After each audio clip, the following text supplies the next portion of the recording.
আশ্রয়ের নিশ্চয়তা দিতে এক বিশেষ ধরনের উদ্যোগ নিয়েছে নাটোরের পরিবেশবাদী স্বেচ্ছাসেবী সংগঠন অবিরাম উন্নয়ন সংস্থার একদল যুবক। পুরো জেলা জুড়ে গাছে গাছে হাড়ি বেঁধে পাখি নিরাপদ আবাস তৈরির চেষ্টা চালাচ্ছেন তারা। ব্যতিক্রমী এ উদ্যোগ নিয়ে নাটোর প্রতিনিধি মাহবুব হোসেনের পাঠানো তথ্য ও ছবিতে দেখুন ডেস্ক রিপোর্ট। ঋতুর পরিক্রমায় কালবৈশাখী ঝড়সহ বিভিন্ন প্রাকৃতিক দুর্যোগের কারণে জীববৈচিত্র্য আজ বিপন্ন। নিরাপদ আবাস না থাকায় হারিয়ে যাচ্ছে নানা প্রজাতির পাখি, ব্যাহত হচ্ছে তাদের প্রজনন। এ অবস্থায় পাখিদের নিরাপদ আশ্রয় ও তাদের সংখ্যা বৃদ্ধি নিশ্চিত করতে কাজ করছে নাটোরের একটি স্বেচ্ছাসেবী সংগঠন অবিরাম উন্নয়ন সংস্থা। এই জন্য তারা উপজেলা চত্বরের গাছগুলোতে মাটির হাঁড়ি বেঁধে দিয়েছে।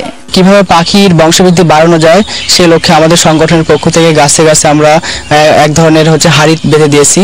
পাখি সংরক্ষণের এই পাইলট প্রকল্প সফল হলে অবিরাম উন্নয়ন সংস্থার এই উদ্যোগ দেশের সব জায়গায় ছড়িয়ে দেওয়ার আশ্বাস দিলেন উপজেলা নির্বাহী কর্মকর্তা। ইতিমধ্যে আমরা এখানে পাখির বাসা, নিরাপদ বাসা তৈরি করার জন্য প্রয়োজনীয় সরঞ্জামাদি স্থাপন করেছি গাছে। তাছাড়া প্রাকৃতিক খাবারের পাশাপাশি আমরা বিভিন্ন রকম খাবার দিচ্ছি যাতে পাখিগুলো এখানে সুন্দরভাবে থাকতে পারে। জীববৈচিত্র্য রক্ষায় পাখি সংরক্ষণের এই উদ্যোগকে স্বাগত জানিয়েছেন এলাকার মানুষ। মাছরাঙা নিউজ ডেস্ক।